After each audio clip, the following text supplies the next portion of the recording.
आज हम लोग शुरू करेंगे संधि। संधि जानने से पहले कुछ हम लोग मात्रा के बारे में देख लेते हैं कि अ हर्षई दीर्घई की मात्रा क्या होता है। तो ध्यान दीजिएगा, अ जहाँ भी अ आ जाए इसका मात्रा कुछ नहीं होता है, ठीक है।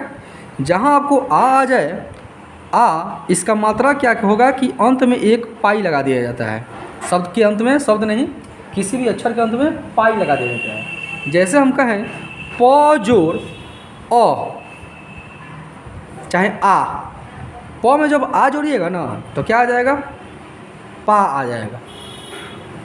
तो देखिए यहाँ पे आ के बदले क्या आ जाएगा, पाई आ गया ना, सिंपल वही। जैसे ही हम लोग हर्षई देखेंगे, हर्षई इसका मात्रा क्या होता है, संकेत जिसको बोलते हैं ऐसे। मतलब क्या, यदि प में हम हर्षई जोड़ दें, हर्षई ये कुछ नहीं है खाली, तो इसका मतलब क्या हो गया, प में ह्रस्व ई जुड़ जाएगा। सेम उसी तरह बड़ा वाला जो ई होता है इसका मात्रा हम देखें तो ऐसे होता है। मतलब क्या, यदि प में दीर्घ ई, दीर्घ कहने का मतलब ऐसे, जैसे ही प में दीर्घ ई जोड़ेंगे कैसे हो जाएगा, आई पी हो जाएगा। सेम ये जो ऊपर वाला होता है प जो ह्रस्व ई, कहने का मतलब क्या है, इसमें प अब प्लस क्या जुटा हुआ है, ह्रस्व ई जुटा हुआ है। सेम उसी तरीक़ा से ह्रस्व उ, इसका जो संकेत होता है ऐसे होता है। मतलब क्या, यदि प में उ हम जो लोग जोड़ेंगे तो ये बन जाएगा पू। सेम उसी तरीक़ा से दीर्घ उ, दीर्घ उ का सिंबल कैसा होता है, ऐसे। मतलब क्या हुआ, प में हम लोग दीर्घ उ जोड़ेंगे तो बन जाएगा पू, बड़का पू। उच्चारण में ह्रस्व उ होगा तो हल्का सा पू, और यदि बड़का होगा तो दीर्घ उ, मतलब पू ज़्यादा हम लोग बोलेंगे, ठीक है। चलिए नेक्स्ट हम लोग देखेंगे ए के बारे में, ठीक है। री वगैरह ये सब छोड़िए, इसका काम नहीं पड़ेगा हमें। इसके बाद एक ही बार काम पड़ेगा ए का। ए का जो सिंबल होता है ऊपर एकले, ठीक है। जैसे प में हम लोग एकले जोड़ेंगे तो आ जाएगा प, और इसका सिंबल क्या है, एकले, मतलब पे।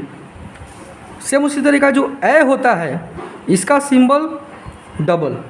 मतलब का, प में हम लोग ए जोड़ेंगे तो बन जाएगा क्या, पै। मतलब पै में क्या छुपा हुआ है, ए छुपा है। पे में क्या छुपा है, अंत में ए छुपा है। पू में क्या छुपा है, क्या है अंत में, बड़का उ। ह्रस्व में ह्रस्व उ, बड़का पी में दीर्घई हई, ह्रस्व ई पी में छोटका ई, पा में आ। सेम यदि हम प कहें तो प बनाने के लिए पता है क्या क्या होता है, आधा प आ प्लस अ तो बनता है का, प। मतलब प है इसका मतलब इसके अंत में क्या है, अ है। क है इसका मतलब अंत में क्या है, क है। क कैसे निर्माण हुआ है, तो आधा क आ जोड़ का अ तो मिला का क। क्लियर यहाँ तक। सेम उसी तरीक़े से यदि ओ की हम बात करें, किसकी बात करें, ओ की, तो ओ कैसे हम लोग इसका संकेत होता है ऐसे। सेम प में यदि हम लोग ओ जोड़ेंगे ना, क्या बन जाएगा, पू बन जाएगा। ओ का जो आपका संकेत होता है वो ऐसे होता है, डबल। मतलब क्या, प जोड़ ओ, इसे जब जुड़ जाएगा तो बनेगा क्या आपका, प। क्या बनेगा, प। नेक्स्ट हम लोग देखेंगे अन। अन इसे नहीं लिखा जाता है, कैसे होगा, अन का संकेत चिन्ह ऊपर एक बिंदु। इसका मतलब यदि हम प में अन जोड़ेंगे ना तो क्या हो जाएगा, सिंपल प के ऊपर न हो जाएगा ना। सेम उसी तरीक़ा से अ के मतलब कैसे, अ के आगे दो गो बिंदु जिसको विसर्ग के नाम से हम लोग जानते हैं, इसका सिंबल सिंपल दो गो बिंदु। यदि हम लोग प में अ जोड़ देंगे तो क्या हो जाएगा, प। क्लियर। अब इसी के आधार पर, चलिए इसी आधार पर हम लोग थोड़ा आपका चेक कर लेते हैं कि कितना आपको समझ में आएगा। यदि कोई आपसे पूछे कि बताइए क का निर्माण कैसे हुआ है? क का निर्माण कैसे हुआ है? हाँ, एक बात और ध्यान रखिएगा इसमें, ये सब जो है ना, जिस तरह से प हल जोड़ अ क्या बना? प बना। सेम सब क्या है? हलंत है अपने आप में। सब क्या है? हलंत। हलंत कहने का मतलब क्या होता है? आधा। पूरा प नहीं है, ये सब कैसा है? आधा है। ठीक है, चलिए। क यदि कोई पूछे आपसे कि क का निर्माण कैसे हुआ ना, तो आप सब सिंपल सी बता देना, आधा क। हाँ, तो हम लोग देख रहे थे क ना, अर्थात हल्का आधा क, इसमें क्या जुटा हुआ है? अ। तो जाके क्या बना? क बना। सेम कोई आपसे पूछे ब का निर्माण कैसे हुआ है, तो आप सब बता सकते हो ब आधा, और इसमें किसकी मात्रा है? अ की मात्रा है। सेम कोई पूछे आपसे बा कैसे बना है, तो आप सब बता सकते हो ब आधा प्लस क्या? आ, अर्थात बा में आ छुपा हुआ है, ब में अ छुपा हुआ है, क में अ छुपा हुआ है। आई बात समझ में? इसी के आधार पर हम लोग अब संधि पढ़ेंगे। चलिए देखिए यहाँ पे संधि। देखिए यहाँ पे परिभाषा आपको दे रखा है कि दो अक्षरों के आपस में मिलने से उनके आकार और ध्वनि में जो विकार पैदा होता है उसे संधि कहते हैं। मतलब सिंपल सा कहा जाता है संधि का परिभाषा कि दो वर्णों के मेल से जो विकार उत्पन्न होता है उसी का नाम क्या है? संधि। और विकार क्या होता है ना, तो हम देखेंगे विकार के बारे में। देखिए यहाँ पे विकार के बारे में दिया हुआ है, कभी कभी दो शब्द मिलते हैं तो उनमें विकार पैदा हो जाता है, उसे विकार संधि कहते हैं। मतलब का, देखिए यहाँ पे पोज और इत्र मिला तो बना दिया पवित्र। देख रहे हैं यहाँ पे ये ओ और प्लस ई, ओ और ई मिलके क्या बना दिया? वी बना दिया। यही तो विकार है। नौ में इक मिला तो बना दिया नाविक।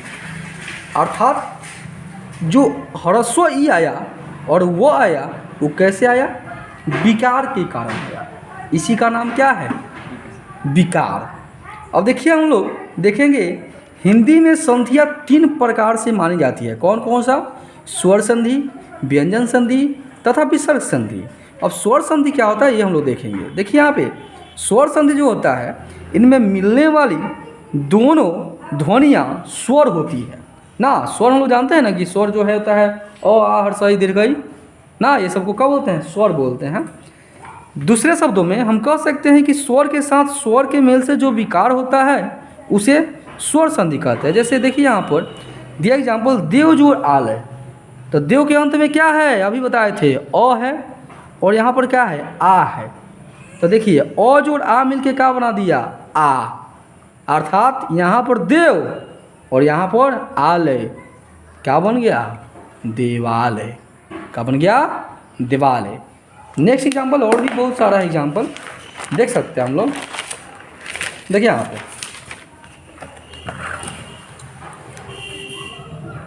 स्वर संधि के 5 भेद होते हैं। कौन कौन सा?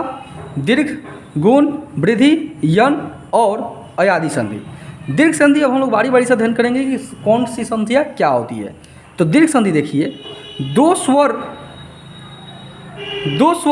स्वर मिलकर दीर्घ हो जाते हैं।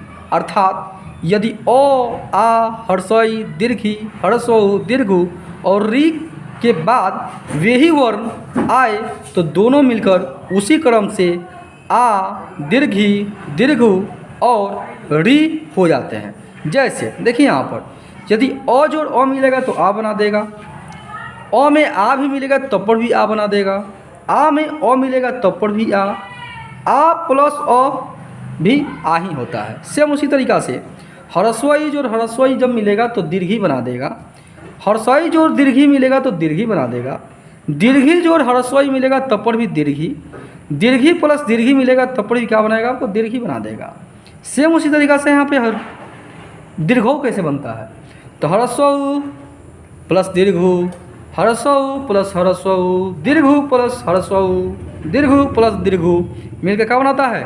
दीर्घ बनाता है। और देखिए यहाँ पे ह्रस्व उ और दीर्घोस आकार की संधि क्या होता है ना, अ प्लस मिल के क्या बनाता है आ। इसका एग्जाम्पल देख सकते हैं, अंग, अंग मतलब ग के अंत में का अ, आ जोड़ अ जोड़ अ मिल के क्या बनाता है आ, अर्थात अ और अ मिल के आ, और आ का आकार हम लोग देखे थे ना क्या होता है, एक सिंपल सा पाई लेते हैं।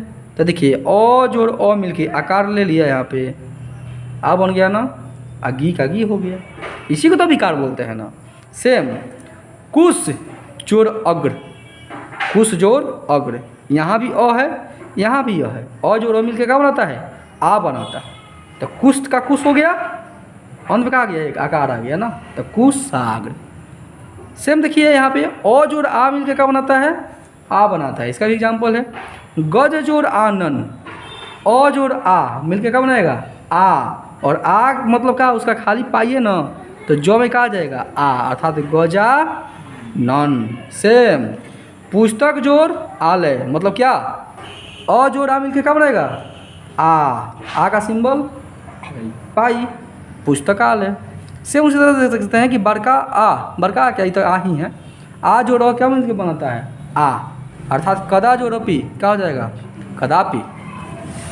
नेक्स्ट देखिए यहाँ पे यथा में यदि अर्थ जोड़िएगा, यथा में अर्थ जोड़िएगा तो क्या हो जाएगा यथार्थ, रेखा जोड़ अंकित रेखांकित, विद्या जोड़ अर्थी विद्यार्थी, आ जोड़ आ मिल के भी आ बना बनता है। इसका मतलब महाजोड़ आत्मा, आ जोड़ा आ ही न रहेगा महात्मा, विद्या जोड़ालय विद्यालय, काला जोड़ात्मक कलात्मक, वर्ता जोड़ालाप और तालाप, ह्रस्व एवं दीर्घ आकार की संधि। ये हम लोग नेक्स्ट वीडियो में देखेंगे। धन्यवाद।